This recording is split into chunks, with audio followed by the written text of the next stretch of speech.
This story is called Not a Party. They put their thumb tips together in front of them, bent 3 fingers down, and extended their pinkies out. Martin thought it was a joke at first. Okay, haha, you find yourself inside at a party while a group of people outside is waiting to come in, and you think you got a place to say who can come in.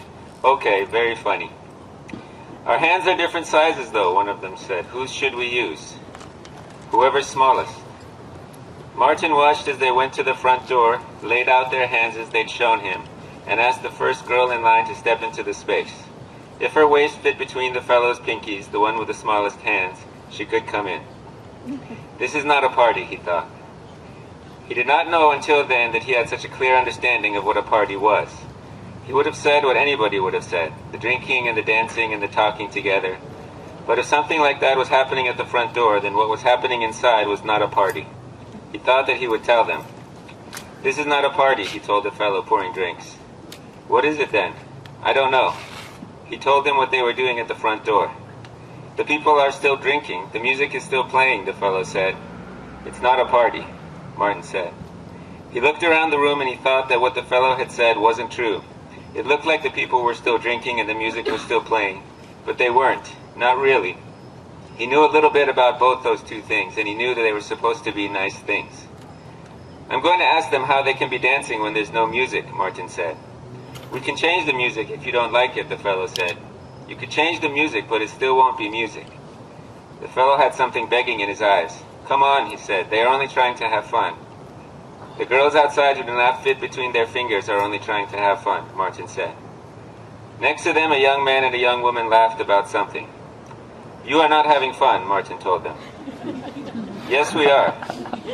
He shook his head. I'm afraid not. They looked at the fellow pouring drinks, who said nothing. He left the table and went towards the fellows at the front door. We are having a great time, the young man said. I disagree. The young woman looked down. You saw what they are doing at the front door, Martin said. We were already here, the young man said. We were already talking and laughing. You could do that anywhere. We just met, though.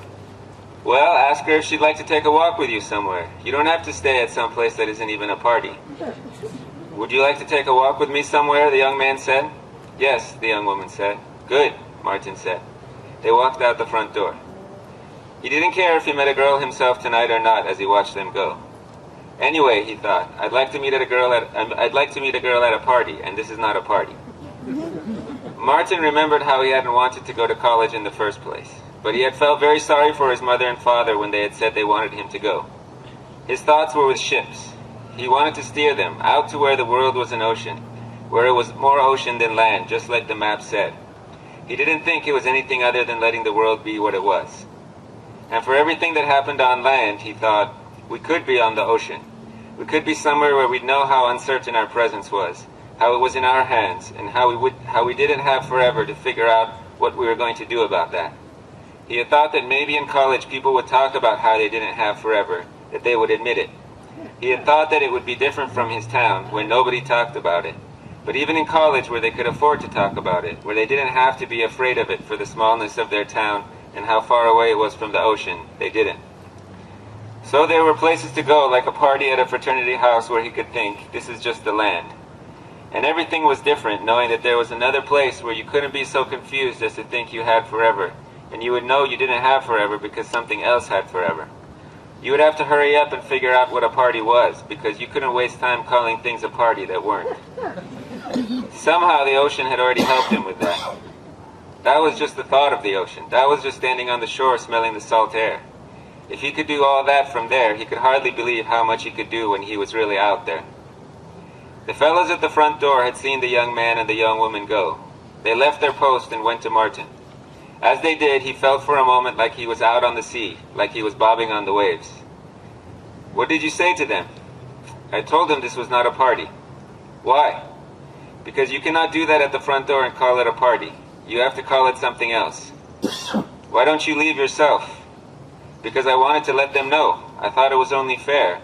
They might go home tonight and somebody might say, where were you? And they would say, oh, we were at a party, when the truth was they weren't. I didn't want that. Get out of here. All right. We can make sure none of the houses will let you into a party. This is not a party. The biggest one stepped forward. He didn't hesitate. He knew his job. His hand, which was the biggest, hit Martin on the side of the face. His legs gave, but they gave in rhythm with the waves. He did not fall. He walked out the front door, past the people waiting in line. This was college, he thought, as he walked home, holding his jaw as he walked across the campus by himself at night. It didn't come as a surprise, all things considered. Considering that people didn't know that there was another place where you'd look like a fool if you didn't know what a party was. You'd look like maybe you didn't know what anything was, and then of course you had no business being out on the sea. You'd be better off on land where people made all kinds of mistakes because there were so many of them that they couldn't see their mistakes for what they were. And Martin knew that he was in for 4 years of longing, but at least he knew that the place he was longing for was big enough to hold it.